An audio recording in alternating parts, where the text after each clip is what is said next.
përshëndes të nderuar shikues nga studio i lajmeve në Blu Televizion.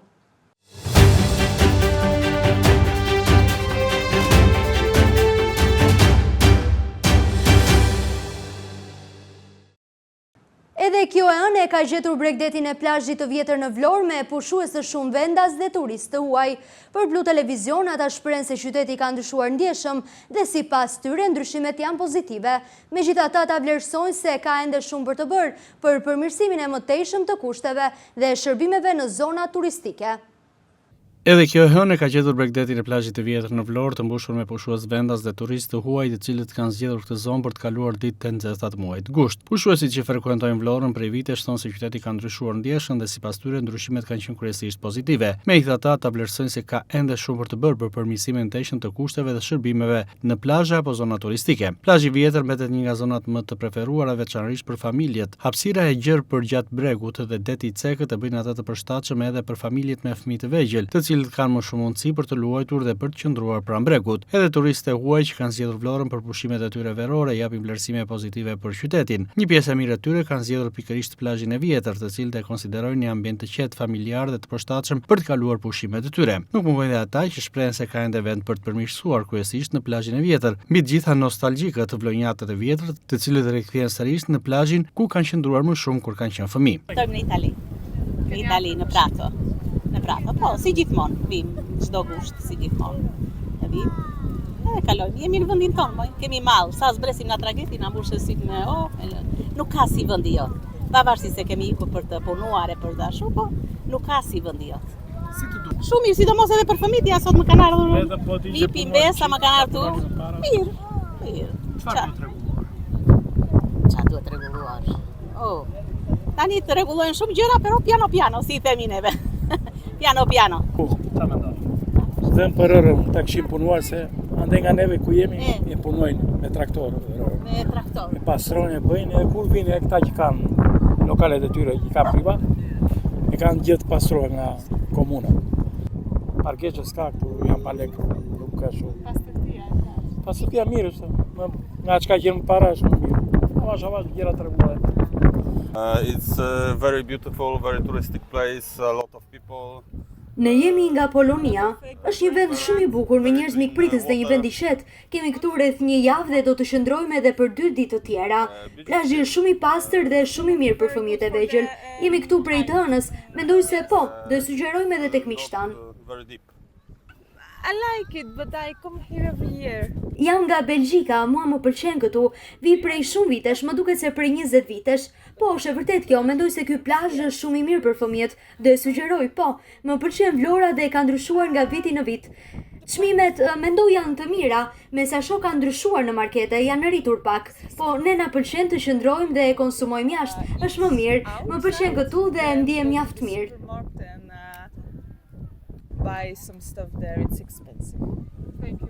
Okay. Prania e pushuesve dhe në nisje të javës tregon se fluksi turistik në Vlorë vijon të mbetet i lartë, ndërsa plazhi i vjetër vijon të jetë një për destinacioneve për këtë gusht, si për vendasit ashtu dhe për turistët e huaj, të cilët vlerësojnë faktin se është një det i cekët, ideal për pushime familjare dhe për fëmijët e vegjël.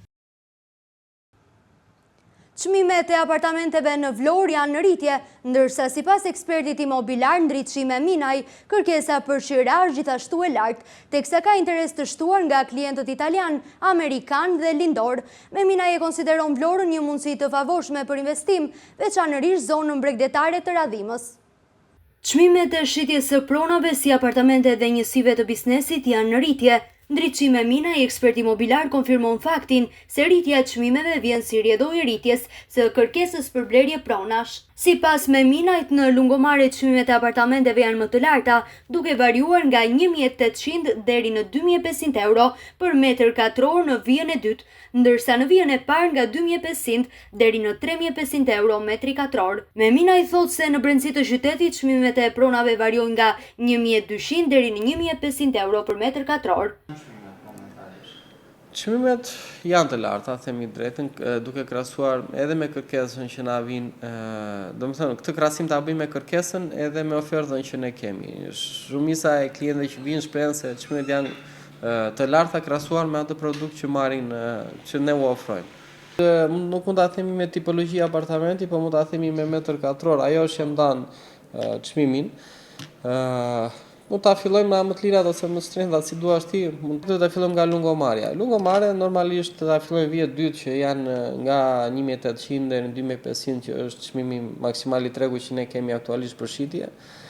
Vije parë, pastaj fillon nga 2500 deri në 3500. Ky është range i çmimeve që ne ofrojmë për shitje sot. Qyteti pastaj normalisht fillon nga 1200 euro deri në 1500 euro në zonat më urbane.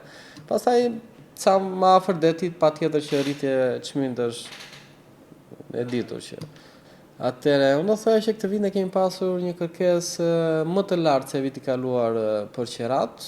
Shumica janë shtetas të huaj. Amerikanët ka qenë një pjesë e konsiderueshme e klientelës tonë që kanë marrë prona me qera. Pastaj normalisht janë shtetasit e vendeve lindore që ata kanë qenë janë klientët klasik, mund të them që janë Polonia, Ukraina, këto vendet. Pastaj Çeka pasur, italianët vazhdojnë të jenë akoma klientë tanë që kërkojnë apartamente, shkojnë si mundësi për të jetuar në Shqipëri më shumë mosha e tretë. Sipas agentit imobilar për të marrë apartamente me qira, kërkesat janë edhe më të larta se sa për ta blerë një të tillë. Ndriçime Mina i konfirmon se ka patur klient kryesisht lindor, por nuk mungojnë as ata italianë dhe amerikanë. Sipas Mina, qërat variojnë nga 350 euro deri në 700-800 euro. Për Minaj, Vlora është një mundësi tepër e favorshme investimi, sidomos Bregdeti i radhimës. Atëherë qerat fillon nga 350 euro dhe në varësi 700-800 euro, deri në kjo është pjesa normale e qerave që jepen sot në Vlorë. Pastaj normalisht kur kalon më lart janë tjetër kategori pronash. Unë e shkoj Vlorën si mundësi shumë mirë investimi. Normalisht zonat bregdetare janë zonat që nuk dështojnë asnjëherë flasin për pjesën e investimit, se duke qenë se Vlora është ende qytet në zhvillim, normalisht edhe çmimet janë ende në rritje dhe kjo ndikon për mirë për ata që duan të investojnë në Vlorë. Dhe sidomos në zonat bregdetare, zona e radhimës që është nga zona më të mira që po preferohet më shumë për pjesën e investimit, është zona që po rritet më tepër çmimi dhe vazhdon të jetë ende në rritje. Domethënë radhima është zona që ka përqindje më të lartë të rritjes së çmimit. Lungomarrja pastaj ka pak më të ulët, është i lartë çmimi aktualisht, por normalisht përqindja e rritjes së çmimit është më e ulët. Në çdo sezon veror, kërkesat për të bler prona apo për t'i marrë me qira kanë pësuar rritje dhe përjedhoi edhe çmimet e blerjes apartamenteve. Njësive të biznesit dhe qerat e tyre janë rritur nga viti në vit. Vajza Fest ka ulur si pari në edicionit të 4 në 3 ditë fshati Vajz për solli art, sport, poezi, polifoni dhe trashëgimi. Në natën e fundit në skenë u ngjitën grupet polifonike të Krajinës, të cilat sollën këngë tradicionale, ndërsa atmosferës u bashkuan dhe këngëtar të njohur të muzikës shqiptare. Vajza Fest ka ulur si parin me aktivitetet e edicionit të 4 pas 3 ditësh të mbushura me aktivitetet të ndryshme artistike, kulturore dhe sportive. Në fshatin Vajz dhe në Amantja u zhvilluan 10 aktivitete duke sjell art, sport, poezi, muzik, polifoni dhe elemente të trashëgimisë kulturore të zonës. Dita e fundit e festivalit u kushtua tërësisht fshatit Vajz dhe Krajinës me në qendër traditat, kulturën dhe muzikën e zonës. Në skenë u ngjitën grupet polifonike të Krajinës, të cilat sollën këngë tradicionale, ndërsa atmosferës ju bashkuan dhe këngëtar të njohur të muzikës shqiptare. Në fjalën e tij, kryetari i fshatit të Vajz Irfan Bilbila i falenderoi të gjithë ata që kontribuan në organizimin dhe zhvillimin e këtij eventi, duke vlerësuar angazhimin e banorëve, organizatorëve dhe institucioneve. Të nderuar vëllezër dhe motra, djem dhe vajza, nipër e mbesat fshatit Vajz, të nderuar miq dhe të ftuar. Është një privilegj, krenari dhe vlerësim, por edhe një përgjegjësi shumë e madhe për mua si kryetari i shoqatës Vajz që të përshëndes në këtë takim tradicional.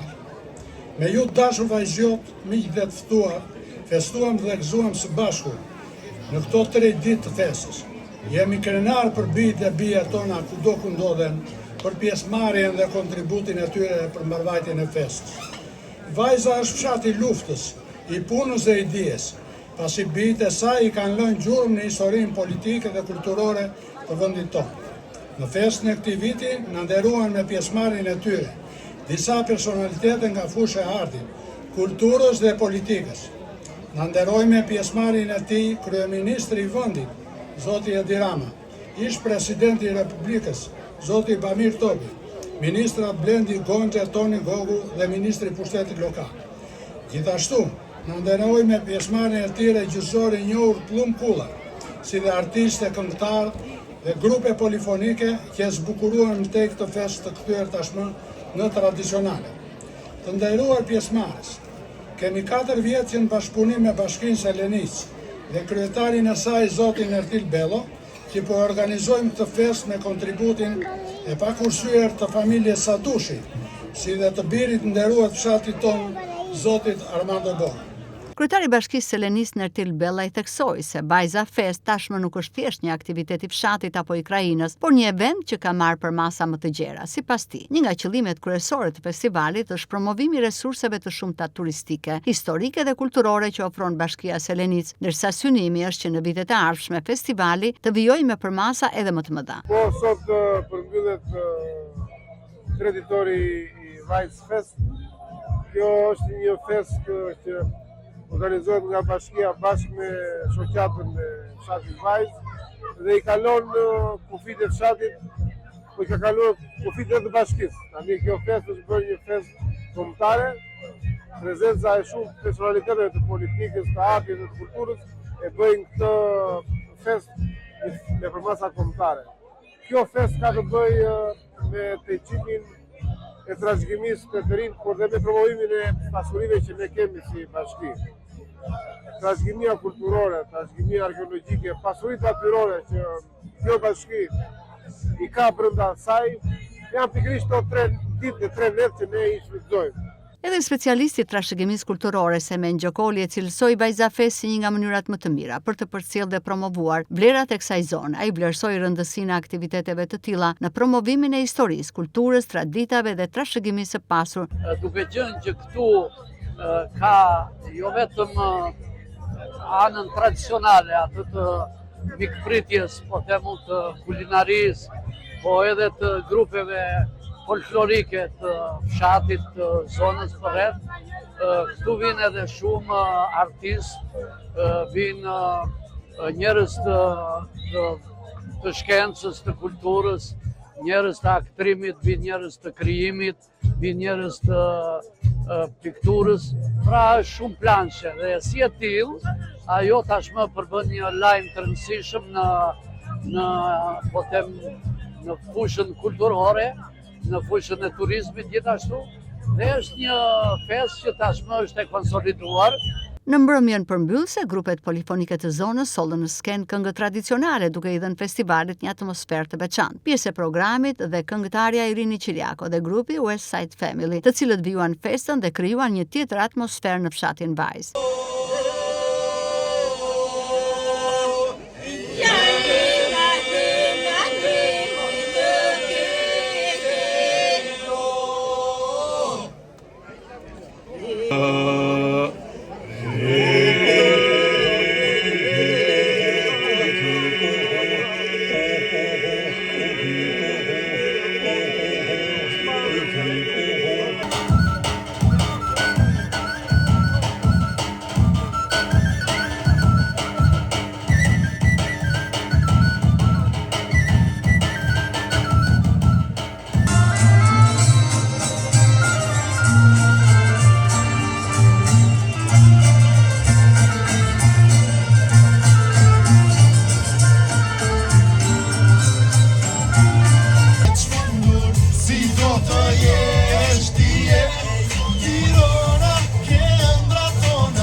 Me muzikë këngë valle dhe duar trokitje, Vajza Fest mbylli kështu edicionin e tij të 4, pas 3 ditësh aktivitetesh të dedikuara artit, kulturës, sportit dhe trashëgimisë. Festivali synon të kthehet në një traditë të përditshme dhe të shërbejë gjithnjë më shumë si një mundësi për të promovuar vajzën, Amantian dhe gjithë zonën e Bashkisë së Lenicë.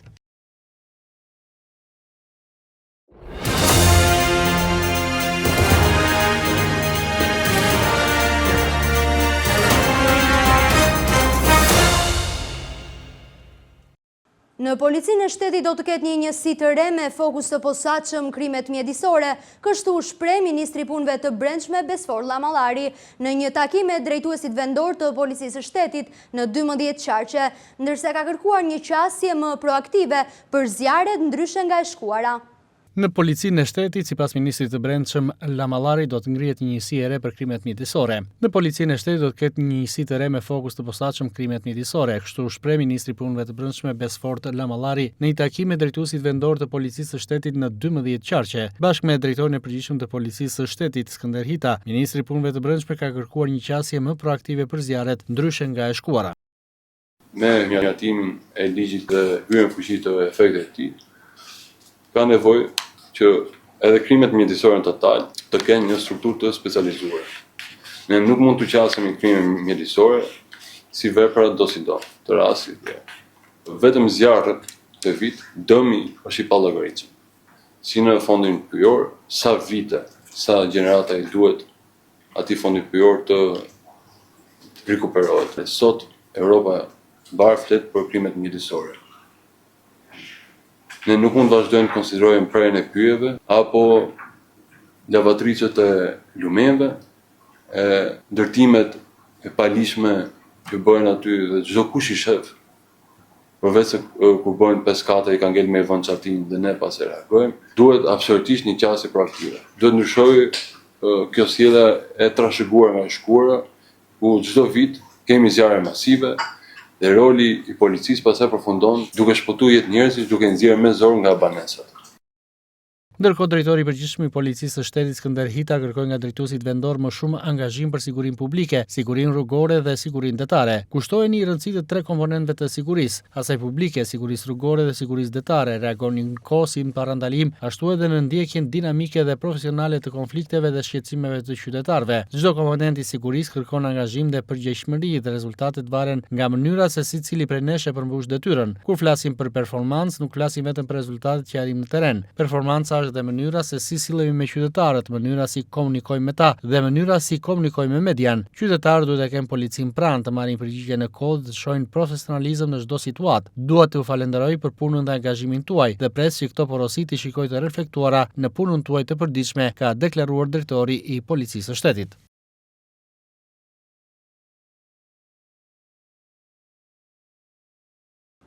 Një zjarri për masave të mëdha përfshiu gjatë mbrëmjes së diel një zonë kodrinore në fshatin Qishbardh në Vlorë. Flakët u përhapën me shpejtësi të favorizuara nga era e fortë dhe vështirësuar ndjeshëm përpjekjet për vënien nën kontroll të situatës. Zjarri dyshohet i qëllimshëm duke nisur përhapjen e kullotave. Ora shënon 23:30, ndërsa në fshatin Qishbardh ka rënë zjarri. Për pasojë të favorizuar edhe nga era e fortë, kanë bërë që flakët të përhapen duke djegur sipërfaqe të konsiderueshme me bimësi të egër, shkurë dhe ferra. Për shkak edhe të errësirës, forca zjarfikse nuk kanë mundur që të ndryshojnë për lokalizimin dhe shurinë e flakëve, ndërkohë që si pasojë e erës pritet që flakët të zgjerojnë hartën e sipërfaqes së djegur. Një zjarri për masave të mëdha përfshiu gjatë mbrëmjes së dielës një zonë kodrinore në fshatin Qishbardh në Vlorë. Flakët u përhapën me shpejtësi të favorizuara nga era e fortë, duke vështirësuar ndjeshëm përpjekjet për vënien nën kontroll të situatës. Ndërhyrja e forcave zjarfikëse ishte veçanërisht e vështirë për shkak të terrenit të thepisurit dhe errësirës, të cilat penguan lëvizjen dhe afrimin e mjeteve pranë vatrave të zjarrit. Për shkak të intensitetit të erës dhe përhapjes së flakëve, situata përbënte rrezik edhe për zonat e banuara përreth. Në disa momente flakët rrezikuan të avancojnë në drejtim të fshatit Gjyerin, duke përshtuar shqetësimin për banorët dhe duke kërkuar angazhimin maksimal të forcave në terren. Ekipet zjarfikse vijuan përpjekjet për izolimin e vatrave dhe parandalimin e përhapjes së mëtejshme të zjarrit. Pas disa orësh ndërhyrje dhe përpjekjesh intensive, situata u normalizua dhe zjarri u vu nën kontroll. Vështirësitë e krijuara nga terreni dhe kushtet e motit e zgjatën ndërhyrjen, ndërsa forcat zjarfikëse qëndruan në gatishmëri për të parandaluar riaktivizimin e vatrave të zjarrit. Ndërkohë, dyshohet se zjarri ka qenë i qëllimshëm, duke nisur për hapjen e kullotave, por duke dalë më pas jashtë kontrollit, ndërsa ka nis tashmë edhe hetimet.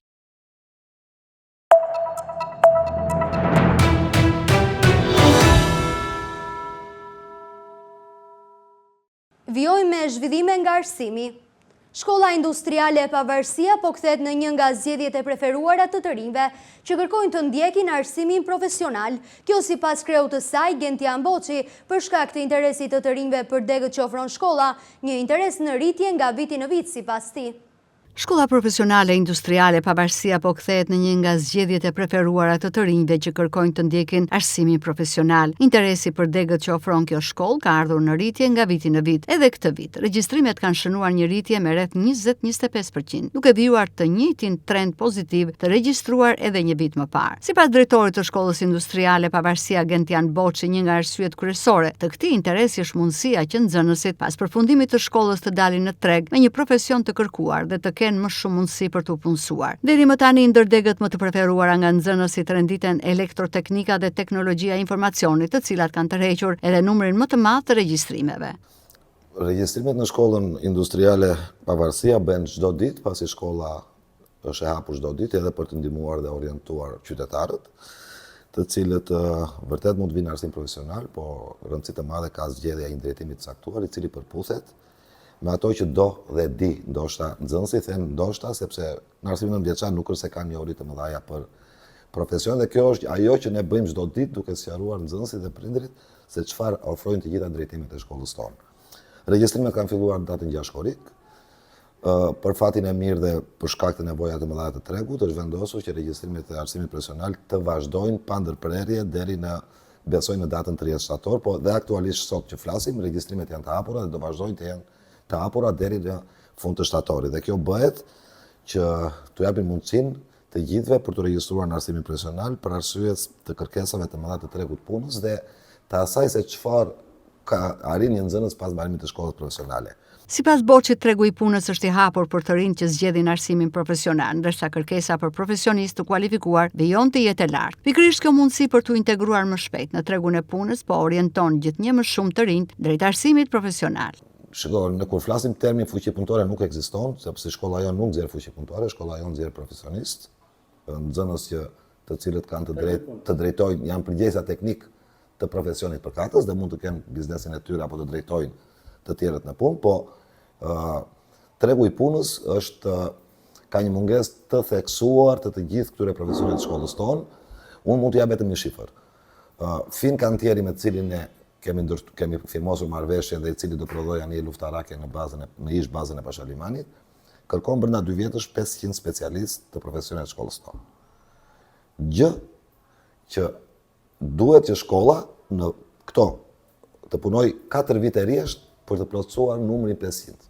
Ata i duan që vitin e ardhshëm dhe pa folur këtu për tregu në rritje, në Vlorë çdo ndërtim që bëhet se s'bën duhet të jenë profesionet e shkollës tonë, pavarësisht se ndërtimi bëhet për turizmin, po baza është profesionet e shkollës tonë, edhe mirëmbajtja gjatë funksionimit të hoteleve, resorteve është prapë e nxënësve të shkollës industriale, e profesionet të kësaj shkolle, plus aeroporti që do filloj, portet, riparimet, shtimi mjeteve detare, mjeteve toksore, planet e qeverisë shqiptare për të dërtuar në Vlorë 2 pika të reja, një për mjetet toksore dhe një për mjetet ajrore, siç po bëhet Pashalimani për mjetet detare. Të gjitha këto bëjnë që njerëzit më në fund të jenë ndërgjegjësuar për shkollat profesionale, për zgjedhjen e një profesioni, i cili të siguron jo vetëm një punë pas të mesmes, dhe jo vetëm punë, po një biznes të pas të mesmes, po të hap gjitha rrugët për të vazhduar në shkollë të lartë. Shkolla Industriale Pavarësia synon kështu jo vetëm formimin arsimor të nxënësve, por dhe përgatitjen e profesionistëve të rinj të gatshëm për t'u përgjigjur kërkesave të tregut të punës. Në prag të nisjes së vitit të ri mësimor 2026-2027, Bashkia Gjirokastër ka nisur një sër ndërhyrjesh në godinat e arsimit parauniversitar dhe kopshtet në qytet dhe njësitë administrative. Sipas Arben Rexha, drejtori i arsimit në Bashkinë Gjirokastër, synimi është që shkollat dhe kopshtet të ofrojnë ambiente më të sigurta dhe funksionale. Në prag të nisjes së vitit të ri mësimor 2026-2027, Bashkia Gjirokastër ka nisur një sër investimesh dhe ndërhyrjesh në godinat e arsimit parauniversitar, kopshtet në qytet dhe njësitë administrative. Punimet synojnë përmirësimin e kushteve dhe krijimin e ambienteve më të përshtatshme për nxënësit, mësuesit dhe fëmijët që do të frekuentojnë institucionet arsimore. Bashkia e Gjirokastër ka në jurisdiksionin e saj 8 godina të arsimit parauniversitar dhe 11 kopshte të ciklit parashkollor. Në kuadër të përgatitjeve për vitin e ri shkollor, ndërhyrjet përfshin mirëmbajtjen dhe përmirësimin e klasave, korridoreve dhe ambienteve të përbashkëta, me synim që procesi mësimor të nisë në kushte sa më të mira, sipas Arben Rexhës, drejtori i arsimit në Bashkinë Gjirokastër. Siç e shkoni sot jemi në shkollën e mesme pedagogjike dhe punimet po vazhdojnë pa ndërprerje, duke bërë të mundur arritjen e vënies në punë në datën 14 shtator, të ku të gjitha ambientet që ka kjo shkollë jenë në funksion të bërjes sa më të mirë të procesit mësimor. Ne nuk po ndalemi, po bëjmë jo vetëm shkolla në qytet, po edhe në përfshatra. Kemi përfunduar shkollën e mesme të bashkuar Bilar Golemi, do të shkojmë në shkollën në nënveçare të Valares dhe do të kthehemi përsëri në qytet në shkollën Ajt Rashi. Po bëjmë një punë vërtet kolosale në të gjitha institucionet shkollore që janë në jurisdiksion të Bashkisë Gjirokastër. Për të arritur që të gjitha shkollat në datën 14 shtator të jenë në funksion të bërjes së mësimit në mënyrë sa më të rregullt për fëmijët e qytetit tonë të Gjirokastër. Arben Rexha, drejtori i arsimit në Bashkinë Gjirokastër, bën të ditur se puna është përqendruar në evidentimin e nevojave të çdo institucioni dhe realizimin e ndërhyrjeve të domosdoshme para nisjes së procesit mësimor. Synimi është që shkollat dhe kopshtet të ofrojnë ambientet më të sigurta, funksionale dhe të përshtatshme për zhvillimin e aktiviteteve mësimore. Krahas punimeve në ambientet e brendshme, vëmendje i është kushtuar edhe hapësirave të jashtme të institucioneve arsimore. Ndërhyrje po kryen në obore, ambiente rrethuese dhe hapësirat përreth shkollave dhe kopshteve, duke synuar përmirësimin e sigurisë, funksionalitetit dhe paraqitjes së tyre. Më 14 shtator, nxënësit dhe mësuesit në Gjirokastër do të rikthehen në bankat e shkollës për nisjen e vitit të ri mësimor 2026-2027. Me përfundimin e ndërhyrjeve të planifikuara, institucionet arsimore pritet të jenë të përgatitura për të nisur një tjetër vit shkollor në ambiente të përmirësuara dhe me standarde bashkëkohore.